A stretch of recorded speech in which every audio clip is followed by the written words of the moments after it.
అందరికీ నమస్కారం.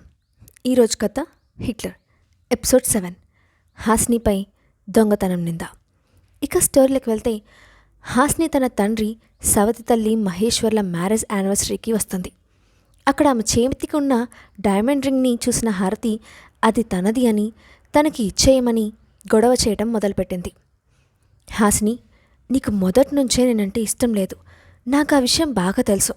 నేను నిన్ను సొంత అక్క కంటే బాగా చూసుకున్నాను. కానీ నువ్వు నన్ను దగ్గరికి కూడా రానివ్వలేదు. అయినా నేను నిన్ను తప్పు పట్టను. కానీ ఆ రింగ్ అంటే నాకు చాలా ఇష్టం. ప్లీజ్ నాకు అది ఇచ్చేయి అని అంది హారతి. హారతి యాక్టింగ్ని చూస్తూ, నువ్వు సీరియల్స్లో ట్రై చేయలేదు, కానీ చేసుంటే మాత్రం హైయెస్ట్ టీఆర్పీ షో నీకే వచ్చేది అని హాస్ని మనసులో అనుకుంది. అయితే వచ్చిన వాళ్ళు మాత్రం హారతి ఏడుపు చూసి నిజంగానే హాస్ని ఆ రింగ్ తీసుకుంది అని ఫిక్స్ అయ్యారు. హాస్ని హారతి మధ్య జరుగుతున్న గొడవ వల్ల అప్పటికే చాలామంది వాళ్ళిద్దరు చుట్టూ చేరారు. ఎంతకీ ఆపకుండా ఏడుస్తున్న హారతిని చూసి జాలిపడి, అమ్మ హారతి, ఏమైంది, ఎందుకలా ఏడుస్తున్నావు అని వచ్చిన గెస్టుల్లో ఒక పెద్ద ఆవిడ క్వశ్చన్ చేసింది. ఆంటీ, హాస్ని నా రింగ్ తీసుకుంది. అది నాకు చాలా ఇంపార్టెంట్. లేకపోతే నేనే తనకి ఆ రింగ్ ఇచ్చేసేదాన్ని. ప్లీజ్ మీరైనా తనకు అర్థమయ్యేలా చెప్పండి, నా రింగు నాకు ఇచ్చేయమని అని ఏడుస్తూ ఆ పెద్దావిడికి కంప్లైంట్ చేసింది హారతి. పాపం హారతి మాటలకు హారతి కళ్ళల్లో కరిగిపోయిన ఆమె, అరే హాసిని, ఇంత చిన్న విషయానికి చెల్లెలతో ఎవరైనా గొడవ పడతారా చెప్పు. అయినా ఆ రింగ్ తనకంత విలువైందని చెప్తున్నప్పుడు దాన్ని ఇచ్చేయచ్చు కదా అని హాస్నితో అంది. హారతి, నువ్వు ఎంత ఓవర్ యాక్షన్ చేసినా ఈరోజు ఈ రింగ్ నీ చేతికివ్వను అని మనసులో అనుకున్న హాసిని, ఆంటీ, ఆ రింగ్ నాది, తనకెందుకు ఇవ్వాలి అని ఖచ్చితంగా చెప్పింది. ఇంతలో మహేశ్వరి ఫ్రెండ్ ఎంటర్ అయ్యి, హాసిని, ఇంత చిన్న విషయానికి హారతిని ఎందుకంత ఏడిపిస్తున్నావు? అయినా ఈరోజు మీ అమ్మానాన్నల యానివర్సరీ.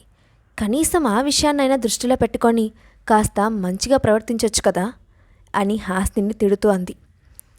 పరిస్థితులు తనకు ఫేవర్గా ఉన్నాయని గ్రహించిన హారతి, ఆంటీ, ఇవాళ మమ్మీ డాడీ యానివర్సరీ. అందుకే నేను హాస్నితో గొడవ పెట్టుకొని వాళ్ళ మూడ్ స్పాయిల్ చేయాలని అనుకోవడం లేదు. వచ్చినప్పటి నుంచి తను నన్ను నోటికి వచ్చినట్లు మాట్లాడుతూ ఉన్నా, అందుకే సైలెంట్గా ఉన్నాను అని బాగా పెద్దగా ఏడుస్తూ అందరి అటెన్షన్ తన వైపు డ్రా చేస్తూ అంది. సరిగ్గా అదే సమయానికి హాల్లో ఒక వ్యక్తి ఎంటర్ అయ్యాడు. అతను రావడంతోటే ఒక్కసారిగా హాల్లో నిశ్శబ్దం చోటు చేసుకుంది. ఫంక్షన్ హాల్లో కూర్చున్న వాళ్ళందరూ లేచి నిలబడి అటెన్షన్తో అతని వైపు చూస్తూ ఉన్నారు. విరాట్ ఎక్కడికి వెళ్ళినా అంతే. అతను నిలబడితే ఎవరు కూర్చోకూడదు, అతను కూర్చున్నా అతడితో సమానంగా ఎవరు కూర్చోకూడదు. అందుకే విరాట్ వస్తున్నాడంటే చాలు ఎవరైనా లేచి నిలబడాల్సిందే. అతిథులందరూ నిల్చోవడం చూసి ఆశ్చర్యపోయిన హాస్ని వాళ్ళు చూస్తున్న వైపు తిరిగింది. 6 అడుగుల ఎత్తుతో, బ్లాక్ గాగుల్స్తో, మెరూన్ సూట్ వేసుకొని గన్మ్యాన్స్ మధ్య టీవీగా నిలబడిన ఆ వ్యక్తిని చూసి హాస్నికి నెత్తిమీద పిడుగు పడినట్లయింది. ఈ హిట్లర్ ఇక్కడికి వచ్చాడేంటి అని అనుకుంటూ కళ్ళప్పగించి అతని వైపే చూస్తూ ఉండిపోయింది. విరాట్ని తీసుకొని లోపలికి వచ్చిన బలరాం అప్పటికే అక్కడ జరుగుతున్న గొడవను చూసి, ఇక్కడ ఏం జరుగుతోంది అని కోపంగా అడిగాడు. ఊహించని విధంగా అక్కడ కనిపించిన విరాట్ని చూసి, మా పెళ్లి విషయం ఎవరికీ తెలియకూడదని చెప్పాను కదా, అయినా ఇతనెందుకు ఇక్కడికి వచ్చాడు? ఇప్పుడు అందరి ముందు మా పెళ్ళి బయట పెడితే ఇంకేమైనా ఉందా అని ఆందోళన పడింది హాసిని. మరోపక్క విరాట్ వర్మ లాంటి బిగ్ షాట్ తమ ఇంటికి రావడంతో సంతోషం పట్టలేకుండా ఉన్న మహేశ్వరి ఎలాగైనా విరాట్ని ఇంప్రెస్ చేయాలని చూస్తోంది. అయితే అక్కడ పరిస్థితితో తనకు ఎలాంటి సంబంధం లేనట్లు చుట్టూ ఉన్న వాళ్ళను పట్టించుకోకుండా నేరుగా తండ్రి దగ్గరికి వెళ్ళి గట్టిగట్టిగా ఏడుస్తూ రింగు గురించి చెప్తూ మళ్ళీ డ్రామా మొదలుపెట్టింది హారతి. ఆమె మాటలను పూర్తిగా నమ్మిన బలరాంకు హాస్ని మీద పట్టరాని కోపం వచ్చింది. పైగా హాస్ని తన తల్లి చీర కట్టుకొని రావడం కూడా అతనికి నచ్చలేదు. తను కావాలనే గెస్టులందరి ముందు సీన్ క్రియేట్ చేసి పరువు తీయడానికి ప్రయత్నిస్తోందని నమ్మాడు. విరాట్ వర్మ లాంటి పెద్ద మనిషి పార్టీకి వచ్చినప్పుడు ఇలాంటి సిల్లీ ఇష్యూస్తో ఫ్యామిలీ పరువు తీస్తున్నందుకు అతనికి ఆ క్షణంలో హాస్నిపై విపరీతమైన కోపం వచ్చింది. హాస్ని వైపు కోపంగా చూస్తూ ఏదో మాట్లాడటానికి నోరు తెరవబోయి పక్కనే ఉన్న విరాట్ని చూసి ఆగిపోయాడు. కంట్రీలోనే రిచెస్ట్ పర్సన్స్లో ఒకరైన విరాట్ తనలాంటి 3rd గ్రేడ్ బిజినెస్ మ్యాన్ పార్టీకి రావడమే చాలా పెద్ద విషయం. అలాంటిది తన ఇన్విటేషన్ మన్నించి టైంకి అటెండ్ అయ్యారు. అంతటి మనిషి ముందు తన కూతురు చేస్తున్న పనికి తల కొట్టేసినట్టయింది బలరాంకి. కోపాన్ని పంటి బిగువున ఆపుతూ తనని పట్టుకొని ఏడుస్తున్న హారతితో, మనం ఈ విషయం తర్వాత మాట్లాడుకుందాం తల్లి, కాసేపు ఓపిక పట్టు అని నచ్చచెప్పే ప్రయత్నం చేశాడు బలరాం.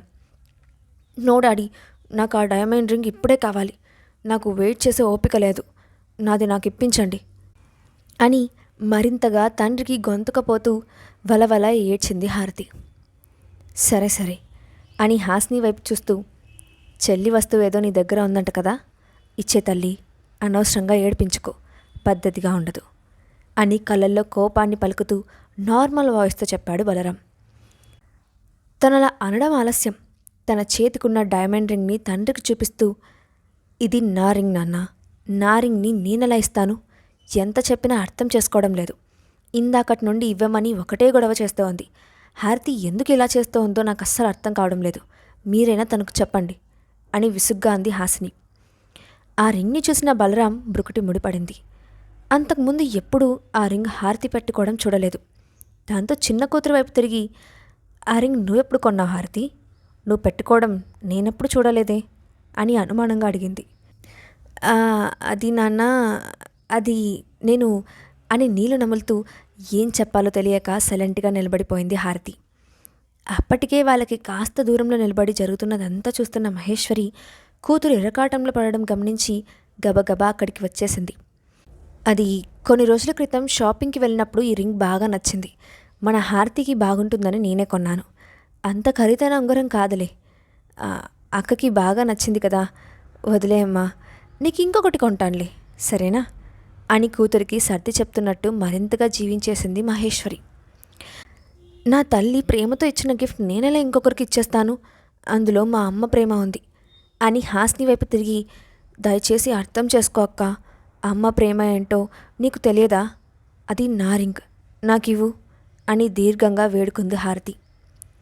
ఆ తల్లి కూతురు చేస్తున్న ఓవర్ యాక్షన్కి చిరాకు కోపం వస్తుంటే విరాట్ అక్కడే ఉండటంతో ఏమీ మాట్లాడలేక నిస్సహాయంగా నిలబడిపోయింది హాసిని.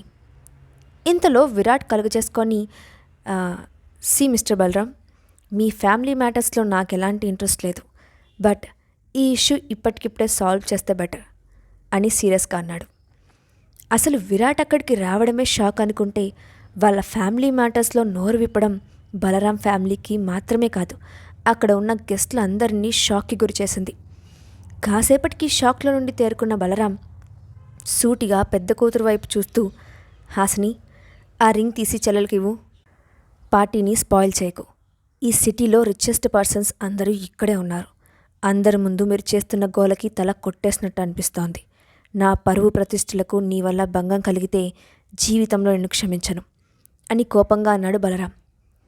అంటే ఈ రింగ్ హారతిదని మీరు నమ్ముతున్నారా అని స్ట్రైట్గా అడిగింది హాసిని. అంతలా ఏడుస్తుంటే నిజం కాక అబద్ధం అవుతుందా, కావాలంటే ఇంకో కొత్త రింగ్ కొనుక్కో, డబ్బులు నేనిస్తాను, ఆ రింగ్ మాత్రం చెల్లెలకి ఇప్పుడే ఇవ్వు అంటూ కొంచెం కఠినంగానే మాట్లాడాడు బలరాం. కనీసం నిజానిజాలు ఏంటో కూడా తెలుసుకోకుండా కేవలం సవతి చెల్లి చెప్పిన మాటలు నిజమని నమ్మి పార్టీకి వచ్చిన గెస్టులందరి ముందు తనకు కన్న తండ్రి వార్నింగ్ ఇస్తుంటే తట్టుకోలేకపోయింది హాసిని. అతనికి నా ఇష్టాయిష్టాలు అభిప్రాయాలతో ఏమాత్రం పనిలేదని తెలిసి కూడా అర్థం చేసుకుంటారని అనుకోవడం నా తప్పే, ఇలాంటి మనిషి నా తండ్రి అని చెప్పుకోవడానికి అసహ్యంగా ఉంది అని మనసులోనే కోపంగా అనుకుంది Hasini. Sorry to say mister Balaram, మీ ఇంట్లో మ్యాటర్స్ ఇంత వరస్ట్ వేలో డీల్ చేస్తారని నేను అస్సలు ఎక్స్పెక్ట్ చేయలేదు అని హాసిని చేతిని తన చేతిలోకి తీసుకుంటూ గంభీరంగా చెప్పాడు విరాట్. అతని వాయిస్ నెమ్మదిగా ఉన్నప్పటికీ అందులో ఉన్న బేస్కి అక్కడ ఉన్న అందరూ ఒక్క క్షణం భయపడ్డారు. అతను అలా మాట్లాడతాడని ఎక్స్పెక్ట్ చేయని హాసిని షాక్తో కళ్ళను బాతుగుడ్ల సైజులో తెరిచింది. ఆమె ఫేస్లో కనిపిస్తున్న ఎక్స్ప్రెషన్ను ఎంజాయ్ చేస్తూ సున్నితంగా ఆమె ఫింగర్స్ మీద ముద్దు పెట్టుకున్నాడు విరాట్.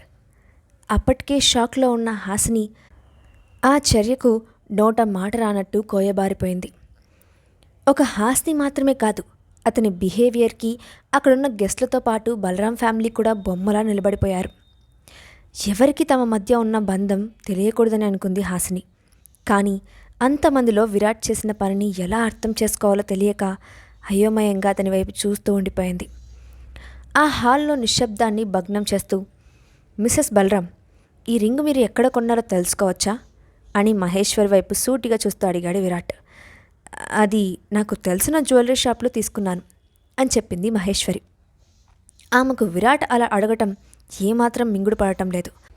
పైగా హాస్ని చేతిని పట్టుకొని మరీ తమను నిందిస్తున్నట్లు అడగటంతో లోపల ఉడికిపోతూ ఉంది. బట్ అతని ముందు నోరు విప్పే ధైర్యం చేయలేదు మహేశ్వరి. ఎప్పుడు కొన్నారు అని స్ట్రైట్గా అడిగాడు విరాట్. అది అని ఆలోచిస్తున్నట్లుగా ఎక్స్ప్రెషన్ పెట్టి, కొని చాలా రోజులైపోయిందండి, పెద్దగా గుర్తులేదు అని తెలివిగా బదులిచ్చింది మహేశ్వరి. ఓకే అని తలూపి, మిస్టర్ బలరాం, మీ కంపెనీ యాన్యువల్ టర్నోవర్ ఎంత అని అడిగాడు. 100 crores మిస్టర్ విరాట్, కానీ ఇప్పుడు నా టర్నోవర్ గురించి ఎందుకు అని అయోమయంగా అడిగాడు బలరాం. గ్రేట్, మీ మిస్సెస్ క్యాజువల్గా 5 crores వర్త్ రింగ్ పర్చేస్ చేసి కూతురికి గిఫ్ట్గా ఇచ్చారంటే మీ కంపెనీ టర్నోవర్ ఇంకెంత ఉంటుందో అని తెలుసుకోవాలని అడిగాను అని సర్కాస్టింగ్గా అన్నాడు విరాట్. వాట్, ఈ రింగ్ అంత కాస్ట్లీయా అని షాక్ అవుతూ అడిగాడు బలరాం. మీ వైఫ్ ఆ రింగ్ కాస్ట్ తెలియకుండానే కొన్నారా ఏంటి?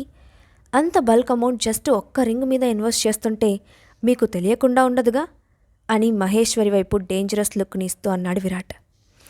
నాకు తెలియకుండా ఇంత పెద్ద ట్రాన్సాక్షన్ జరగడం అసంభవం, అయినా ఎలా జరిగింది అని అయోమయంగా విరాట్ వైపు చూస్తూ అడిగాడు బలరాం. ఈ క్వశ్చన్ మీరు మీ వైఫ్ని అడిగితే బాగుంటుంది అని తాపీగా బదులిచ్చాడు విరాట్. ఆ డిస్కషన్ మొదలైనప్పటి నుంచి మహేశ్వరి గుండెల్లో రైళ్లు పరిగెడుతున్నాయి. కూతుర్ని సపోర్ట్ చేయడానికి వచ్చి తానే ఇరుక్కుందని అర్థమయ్యి సీరియస్గా బ్యాకప్ ప్లాన్ ఆలోచిస్తూ ఉండిపోయింది. అక్కడున్న గెస్ట్లందరూ ఆ రింగ్ అంత వర్త్ ఉంటుందా అని వాళ్ళల్లో వాళ్ళే డిబేట్ పెట్టుకుంటూ ఉన్నారు.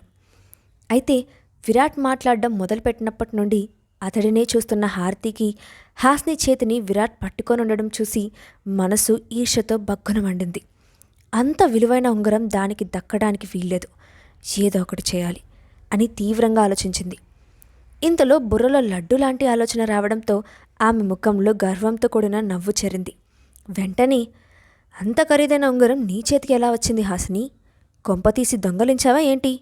చిన్నప్పటి నుండి కంటికి నచ్చిన ప్రతీదీ దొంగలించడం నీకు అలవాటే కదా, ఇది కూడా అలాగే చేశావా అని వ్యంగ్యంగా అంటూ విరాట్ దృష్టిలో ఆమెను బ్యాట్ చేసే ప్రయత్నం చేసింది హారతి. కాస్త నోరు అదుపులో పెట్టుకో హారతి, ఎవరి గురించి మాట్లాడుతున్నావో తెలుసుకో అసహనంగా అన్నాడు బలరాం. తనేం చేసినా సపోర్ట్ చేసే తండ్రి నుండి అలాంటి మాటలు ఊహించని హారతి ఒక్కసారిగా షాక్ అయింది. అయితే తండ్రి మాటలకి హాస్ని చాలా ఆశ్చర్యపోయింది. మొట్టమొదటిసారి అతను తనకు సపోర్ట్గా మాట్లాడడంతో హ్యాపీగా ఫీల్ అయింది. కానీ అక్కడ విరాట్ ఉండటం వల్లనే తండ్రి అలా మాట్లాడుతున్నాడని అనిపించిన మరుక్షణం ఆమె మనసు ఎంతో బాధతో మునిగిపోయింది. అప్పటికే బలరాం మాటలు, హారతి, మహేశ్వరి నిందలు ఆమెను తీవ్రంగా గాయపరిచాయి. ఇంకొక్క క్షణం కూడా అక్కడ నిలబడలేక కంటి నిండా కారుతున్న కన్నీళ్లను తుడుచుకుంటూ బయటకి పరుగు తీసింది. హాల్ నుండి బయటకు వచ్చిన హాసిని ఎటు వెళ్తుందో, ఎంత దూరం వెళ్తుందో కూడా తెలియకుండా నడుచుకుంటూ వెళ్తూ ఉంది. ఒక్కసారిగా చిన్నప్పటి నుండి ఆ ఇంట్లో వాళ్ళతో ఆమె పడిన బాధలు, ఎదుర్కొన్న అవమానాలు అన్నీ ఒక్కొక్కటిగా గుర్తుకు వచ్చాయి. తల్లి మరణం, తండ్రి నీరాధారణ, సవతి తల్లి మాట్లాడే సూటిపోటి మాటలు, సవతి చెల్లి చేసే ఆకృత్యాలు అన్నీ కళ్ళ ముందే కదులుతుంటే భరించలేకపోయింది. ఒళ్ళంతా తూలిపోతుంటే అలాగే రోడ్డు మీద ఒక పక్కన తలదించుకొని కూర్చొని వెక్కి వెక్కి ఏడుస్తూ ఉండిపోయింది. ఆ క్షణంలో ఆమె చచ్చిపోతే బాగుండా అనిపించింది. ఆ క్షణం ఆమెకు తన కన్న తల్లి బాగా గుర్తొచ్చింది. ఎందుకమ్మా ఇలాంటి మనుషుల మధ్యలో నువ్వు ఒంటరిగా వదిలి వెళ్ళిపోయావు? నన్ను నీతో తీసుకెళ్ళిపోతే బాగుండేది అని వెక్కి వెక్కి ఏడుస్తూ అంది హాసిని. ఆమె కన్నీటికి ఆకాశం కూడా కరిగిపోయిందేమో. ఉన్నట్లుండి వర్షం మొదలైంది. వానల్లో తడుస్తూ హాస్ని అక్కడే కూర్చొని ఏడుస్తూ ఉంది. మరిప్పుడు హాస్ని పరిస్థితి ఏంటి? ఫంక్షన్ నుంచి వెళ్ళిపోయిన ఆమెను విరాట్ వెతికి పట్టుకోగలడా? నెక్స్ట్ పార్ట్లో చూద్దాం.